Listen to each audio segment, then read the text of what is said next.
Hi, my fellow youth all over the world. This is Century Heroes, and it's me, Michael again. As I said earlier, we're gonna having a special guest who will be with us so that we can have a discussion together, and so that he can share his experience concerning about his profession. And today we are having the person here, His Excellence Samuel. Yeah, this is one among of my brother. He's very wise, and most of the time when I face some difficulties and challenge, I used to go to talk with him, and after we talk, then I can feel some relief. You're welcome, brother. Thank you. Maybe to make a start, we can introduce ourselves so that we can know more about you. Well, I'm Samuel, as you've already heard. My second name is Ngomwa. Come on. Yes, and my middle name is Joseph. So Samuel Joseph Ngomwa. Come on. Yes. Yeah. I come from Malawi. I'm studying a master course in theology, but I also studied nursing. So I'm a nurse, and I'm also a Bible scholar. Wow. The two things, they complement each other. So you're studying both of them at once? No, not really. I did theology and then I did nursing after realizing that there were some issues that needed to be addressed from the nursing point of view or from the health point of view. A lot of health challenges. Sure, so I had to do nursing and it complemented very well with theology. Sure. That's interesting. And I'm happy that I did both, and yes, because, yeah. So maybe I'm curious to know about theology. What exactly you want to become?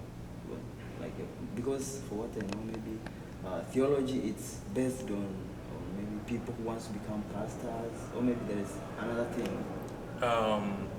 Yes, you're right. There's some people who become pastors, because theology is broad. There's some people who just become Bible scholars. They want to teach theology in a university or in some Bible institutions. Yeah, so I have already done both. I have pastored the youth and church, and I've taught theology. To diploma and certificate students. So if all goes well, after the master's, if I do PhD, then I would want to teach in a university. Wow. Sure. Yeah, this is so cool. Yeah, that's my brother Samuel.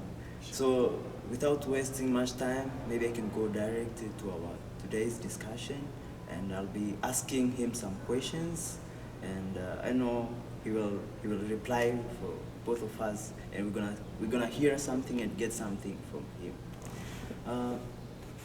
Maybe what message do you have for the youth that are victim of COVID? Because we for a whole world we are facing this COVID, and all of us we are the victims of COVID. But there is some countries which are more are more affected by COVID. So maybe which message do you have for the youth that are mostly affected by COVID? Thank you. Yeah, indeed, COVID is a challenge in the whole world today. It's a pandemic that took the world by surprise. And so there are lockdowns all over, and probably most of the youth they are failing to see how they could achieve their goals. Some of them think this is a stumbling block that they don't see themselves reaching their goals because there's something else standing on their way. I think that the best way is not to give up. The best way is not to sit down to say, there is a challenge here, so I don't think I can go anywhere. Just sit down and just forget about everything, my dreams, my visions. No. one thing that the youth out there you need to know is that where there's a vision, there's provision. And where there's a will, there's a way. So you don't have to give up on your dream. You don't have to give up on your vision. Because with that vision, there will be provision. And with the will that you have to do something, God will make a way for you. Definitely there'll be a way if you have a will, if you have a goal, if you have a vision and you're pursuing it and you want to reach to your goal, there will be a way. Definitely there will be a way regardless of the challenges that are there. So the challenge we're talking about is COVID this time around, and God will definitely make a way out of it.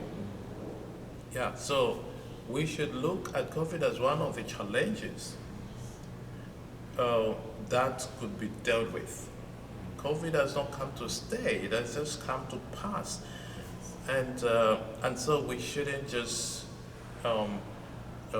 feel that it cannot be overcome or it's too big, huge that we can't overcome it. No, we have to stand firm.